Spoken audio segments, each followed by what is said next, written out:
Andrés o alguien llamado Pablo.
Pienso que la mayoría diríamos sí.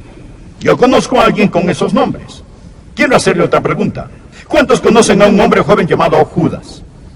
Probablemente a ninguno. Quizá conozca una cabra o un perro llamado Judas, pero no conoce a ningún joven u hombre llamado Judas. Y si lo conoce sería un nombre muy raro. Judas.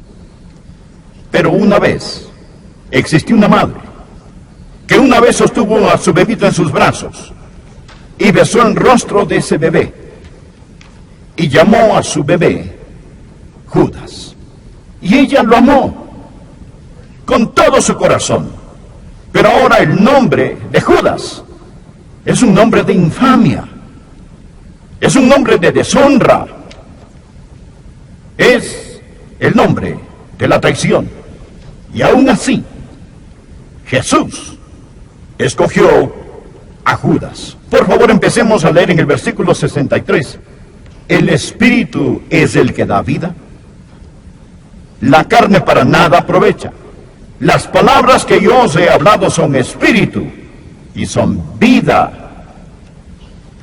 Pero hay algunos de vosotros que no creen. Esta es la clave, subráyelo. Pero hay algunos de vosotros, está hablando a sus discípulos, pero hay algunos de vosotros que no creen. Porque Jesús sabía desde el principio quiénes eran los que no creían y quién le había de entregar. Y dijo, por eso os he dicho que ninguno puede venir a mí si no le fuere dado del Padre. Desde entonces, muchos de sus discípulos volvieron atrás y ya no andaban con él. Dijo entonces Jesús a los 12, ¿queréis acaso iros también vosotros? Le respondió Simón Pedro, Señor, ¿a quién iremos? Tú tienes palabras de vida eterna, y nosotros hemos creído y conocemos que tú eres el Cristo, el Hijo del Dios viviente. Jesús les respondió, ¿no os he escogido yo a vosotros los 12, y uno de vosotros es diablo? La palabra literal aquí es demonio. Hablaba de Judas Iscariote, hijo de Simón, porque este era el que le iba a entregar y era uno de los 12. Él era uno de los 12 discípulos. Jesús lo escogió. Ahora, la escena es en el jardín de Getsemaní. La noche es oscura. Jesús está orando hasta que el sudor sobre su bendita frente era como gotas de sangre. Está en angustia. Sus discípulos están dormidos, no pudieron velar ni orar con él. Y de repente hay un ruido. Escuchan susurros, el resonar de armaduras, los pasos lentos, antorchas encendidas. Ese lugar de oración secreto ahora está lleno de gente. Los sacerdotes están allí. Sus ojos arden con odio y enojo.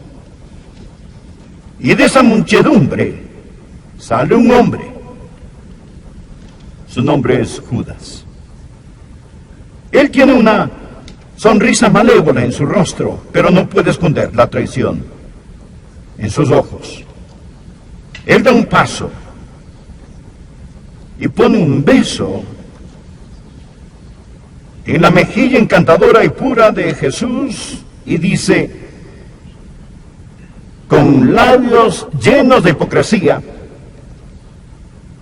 saludos, maestro. Como dice la versión Reina Valera, salve, maestro. Y ese beso debió haber quemado como un carbón del infierno. Era el beso de la traición. Era el beso de la muerte. ¿Cómo sucedió todo esto? ¿Fue todo esto para Jesús una sorpresa? Es decir, Jesús escogió a este hombre. ¿Era Jesús un mal juez del carácter humano? ¿Cometió Jesús un error? Amigo, él nunca cometió un error. La Biblia dice, bien lo ha hecho todo. Él sabía exactamente, a plenitud, lo que estaba haciendo cuando escogió a Judas. La pregunta, entonces, ¿por qué lo escogió? ¿Por qué puso a un traidor en el ministerio? ¿Por qué querría que un sucio delator lo representara? ¿Quién quiere a un hombre así en su grupo, con los ojos bien abiertos, sabiendo que lo traicionaría? Es una buena pregunta. Y creo que tiene una buena respuesta. Y pienso que usted va a encontrar hoy, como en toda la Escritura, va a encontrar en la respuesta una palabra de advertencia. Va a encontrar en la respuesta una palabra de seguridad. Y va a encontrar una palabra de consuelo. Al estudiar este pasaje y nos preguntamos y observamos los pasajes relacionados, y al preguntarnos por qué Jesús escogió a Judas. Ahora, hoy deseo compartirle 4 pensamientos. Primero quiero que usted vea la lección acerca de la hipocresía religiosa. La hipocresía religiosa y la necesidad de la verdadera salvación. Por favor, leamos el versículo 64. Jesús dice, pero hay algunos de vosotros que no creen. Porque Jesús sabía desde el principio quiénes eran los que no creían y quién le había de entregar. A propósito, al mirar a esta congregación hoy, Él sabe quiénes son los verdaderos creyentes. Él sabe la diferencia. Hay algunos de ustedes aquí sentados que llevan a cabo todos los rituales, se ve como todos los demás. Pero hay una línea que divide a las personas hoy. Las que creen y las que no creen. Él no está hablando de creer intelectual. La palabra creer aquí significa confiar de todo corazón. Jesús supo quién confiaba en Él. Y Jesús sabía quién no confió en Él. Si usted no confía en Él, usted no es salvo. Porque la Biblia dice en Hechos 16:31, cree en el Señor Jesucristo y serás salvo. Escuche cuidadosamente, esta es la palabra de advertencia. Porque hay muchos que están exactamente en la misma posición que Judas estaba. Verá, Judas tenía buena apariencia. Aparentaba ser como los demás. Si usted lo hubiera visto, habría dicho, ¡qué gran tipo es este Judas! Por ejemplo, él tenía la asociación correcta. ¿No estaba acaso codeándose con los otros 11? Es una buena compañía. Él era uno de los íntimos de Jesús. Jesús lo llamó amigo. Él pasó 3 años y medio en el mejor seminario del mundo, estudiando con el Señor Jesucristo, aprendiendo los hechos, oyendo a Jesucristo hablar. ¿Qué asociación que tenía este hombre? Y le diré que no solo tenía la asociación correcta, él también tenía buena reputación. Cuando Jesús estaba en la última cena y dijo, uno de ustedes va a traicionarme, los discípulos no respondieron, oh, yo sé quién es. Debe ser Judas. La verdad es que ellos llegaron a pensar que era Pedro. Jesús dijo, uno de vosotros me va a entregar. Ellos contestaron, soy yo, Señor. Permítame decirles cuánto confiaba en Judas. ¿Sabe qué trabajo tenía Judas? Judas era el tesorero. Él era el tesorero de este pequeño grupo. La Biblia dice que él tenía la bolsa. Él era el hombre que tenía la bolsa con el dinero. ¿A quién hace usted tesorero? A la persona que tiene la mayor apariencia externa de integridad. Al que respeta más. Estoy diciendo que él tenía la asociación correcta, él tenía la reputación correcta. Y le diré algo más. Él tenía la participación correcta. Él era un obrero. Él salió con nosotros cuando iban a enseñar, predicar y hacer lo bueno. Él estaba en medio del grupo. Tenemos que vivir en alguna parte, en el cielo o el infierno para siempre. Y Jesús escogió a Judas, pienso que para ayudarnos a entender la hipocresía religiosa y la necesidad de la verdadera salvación. Jesús sabía quiénes eran los que no creían. En otras palabras, piénselo, amigo, el evangelio social, ¿de qué sirve si un hombre ha sido educado en una escuela progresiva? ¿De qué sirve si él viste con ropa lujosa? ¿De qué sirve si se alimenta con comida enriquecida con vitaminas? ¿De qué sirve si duerme en un colchón suave? ¿De qué sirve si muere sin dolor con la ayuda de las drogas de alta potencia?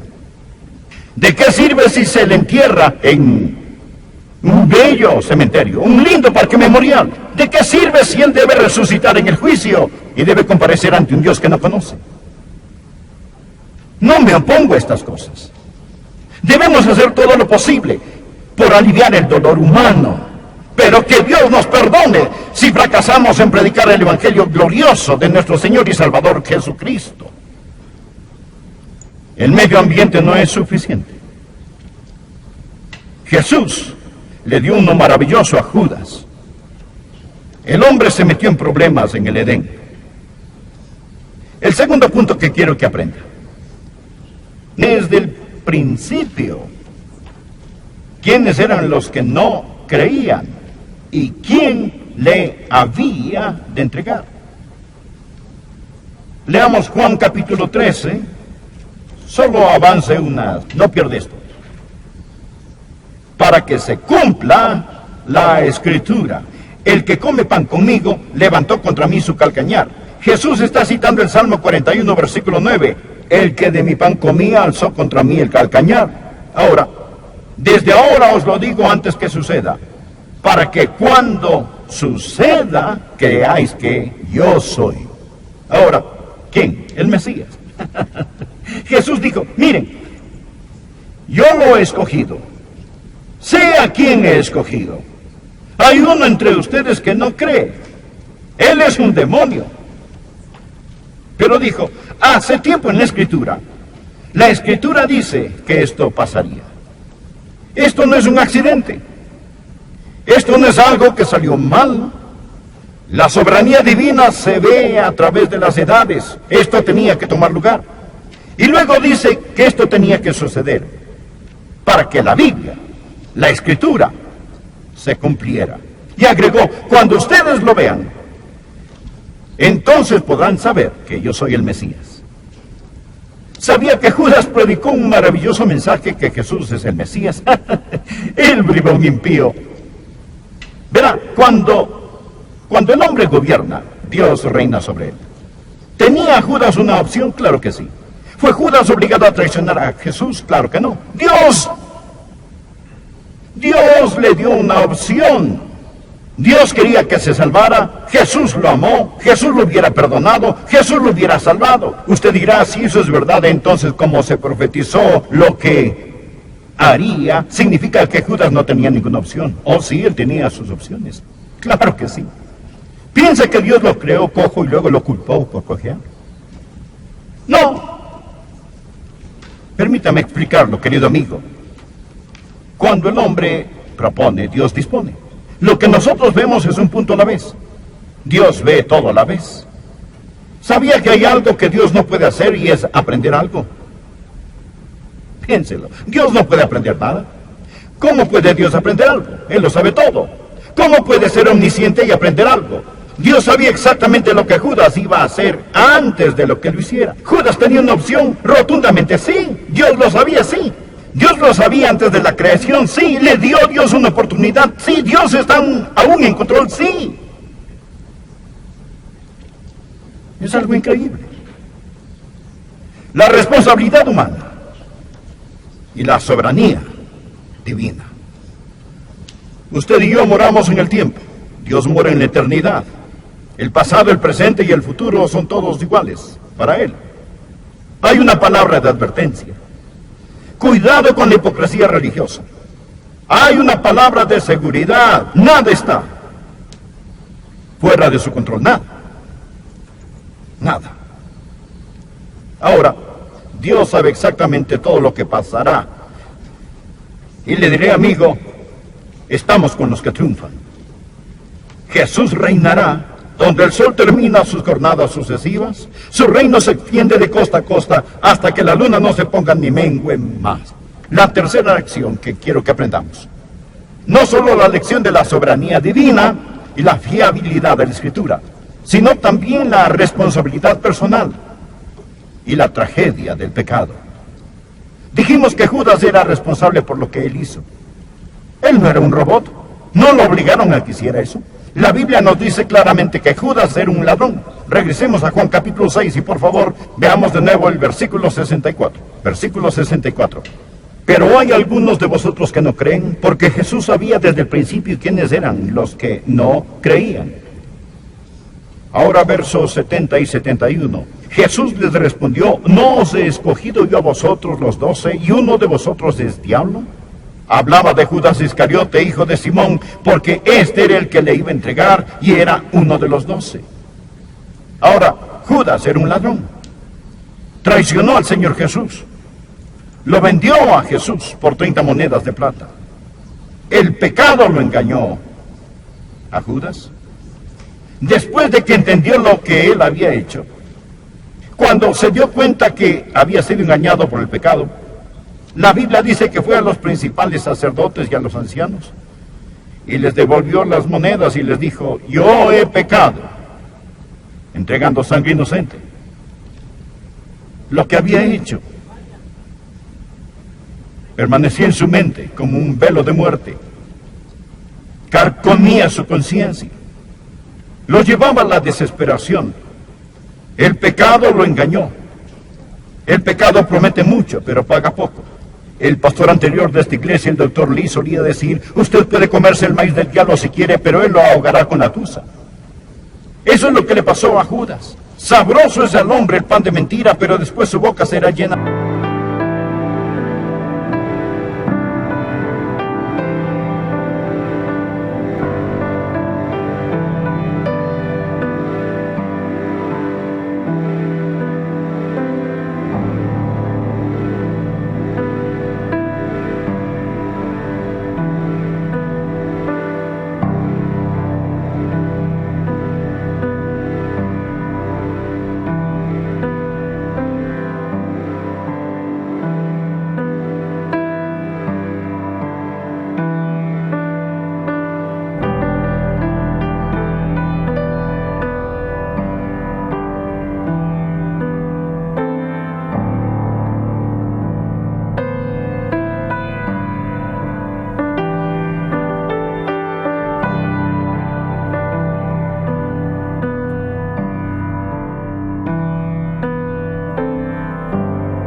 Quiero que veamos no solo la tragedia del pecado, sino también la seguridad del creyente. ¿Sabe? De vez en cuando alguien me dice, Pastor Rogers, una de las razones por las que yo no puedo creer en la seguridad eterna es por el caso de Judas. Judas perdió su salvación. ¿Ha estado escuchando, amigo? Judas nunca tuvo la salvación. Judas nunca fue salvo. La Biblia dice en el versículo 64, Jesús sabía desde el principio quiénes eran los que no creían. Existe una gran diferencia entre Judas y Simón Pedro. Por favor, mire el versículo 67. Dijo entonces Jesús a los 12, ¿queréis acaso iros también vosotros? Le respondió Simón Pedro, Señor, ¿a quién iremos? Tú tienes palabras de vida eterna. Ahora escuche, y nosotros hemos creído y conocemos que tú eres el Cristo, el Hijo del Dios viviente. Había dos categorías ese día. Judas exteriormente religioso, pero nunca había tenido un nuevo nacimiento. No había nacido de nuevo. Y Simón Pedro, ordinario, tropezador, pero creía. Y Dios lo guardó. Por favor, regresemos al versículo 37, capítulo 6. Versículo 37. Escuche cuidadosamente. Todo lo que el Padre me da, vendrá a mí. Vendrá a mí. Ahora mire esto. Y al que a mí viene, no le echo fuera. ¿Qué le parece? ¿No es esto maravilloso? Ese era un buen lugar para un amén.